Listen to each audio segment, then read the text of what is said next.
for news that's short, sharp and Are shrewd. you talking about the podcast or me? Both. Backhanded compliment. This is Up Late with Ben Harvey. I'm going to start riding my Treadly to work. We're feeling like Marcellus Wallace in Pulp Fiction every time we visit BP. I'm pretty far from okay. But Mark McGowan's feeling like Axe from Billions. I almost got on my boat today and didn't get back off. That's because a high oil price is good news for the WA budget. Because for the past 60-odd years, the WA government has very quietly and guiltily been getting rich from oil. We're the Beverly Hillbillies of the Western world. Oil, that is. Black gold. Texas tea. The government gets a royalty when oil is sold, assuming it comes from within WA's territorial waters, but the real bucks come from the rising price of natural gas. Oil goes up, gas goes up, because companies will switch to the cheaper fuel source, which then gets more expensive. That's the North West Shelf natural gas processing facility near Karratha, one of the biggest and most complicated industrial projects in the world.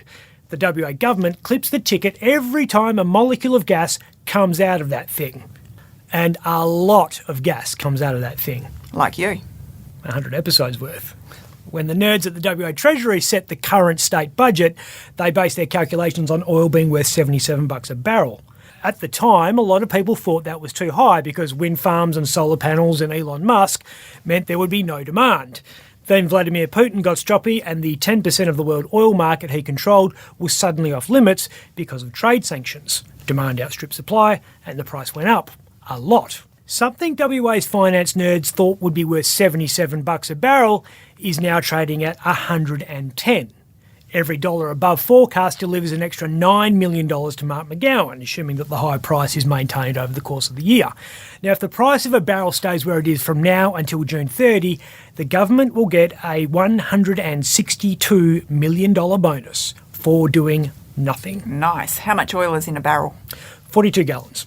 160 litres. The 42-gallon barrel has been a standard transport container for hundreds of years. They're the ones you see on pirate ships and whatnot. They were suitable for oil because a full barrel weighed about 300 pounds or 140 kilos, which is about as much as one man can push around. We obviously don't transport oil in barrels anymore, it's all in pipelines, but it's still a legacy unit of measurement.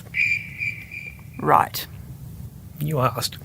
Mark McGowan is now under pressure to give some of that $160 million back. He probably won't because the next election isn't for another 3 years, so there's no point in sucking up to us now. Plus, he needs to save his pennies to pay his legal bills and hedge against other liabilities. Yeah, well, the pensioners won't be happy. Putting fuel in the Toyota Crown is one of the bigger weekly expenses that old Australians face. Next week, Scott Morrison will be shouting about how our oldies will be getting the biggest pension boost in years. You'll hear him talk about how it's important to honour seniors with an appropriate standard of living as they age, given the sacrifices they have made. Everybody wants something for nothing. I'm old. Gimme. They are about to enjoy a life-changing pension increase of 2.1%. The pension bump, if you can call it that, will put a whopping $10 into the pockets of single pensioners every week. That's just insulting. News of the pension increase comes as the boss of food company SPC has warned us that baked beans and canned fruit are going up by as much as 20%, and the cost of filling up a Toyota Camry has jumped by $34 over the past year alone. So we're all behind at the moment. Well, servos must be killing it. Oil companies are killing it. Servos don't make as much as you'd think. 50% of what you pay at the Bowser goes on something called Singapore Mogan 95. That's the international price of refined petroleum. Two things go into determining that price, the cost of a barrel of oil and the value of the Australian dollar. Petrol and oil are both traded in US dollars. A strong Aussie dollar means we get more bang for our buck. 38% of what you pay at the Bowser goes on taxes and charges. Big ones here are the fuel excise, which is set at 38.14 cents a litre, regardless of what the price is, and then you've got the GST. So there's 12% left, which has to cover the cost of wholesalers, distributors, retailers, shipping, storage, wages, rent, the whole lot. All of which matters not one bit to Australian pensioners who are chewing through a week's discretionary spending driving to Waldex and having to make some hard choices on what to have for dinner. Are you going to eat that? And not much money left for holidays either. The government's under pressure to allow the floating Petri dishes that are international cruise ships back into Australian ports. 2 years after the Ruby Princess brought plague down under, Federal Tourism Minister Dan Tehan is looking to reopen the trade.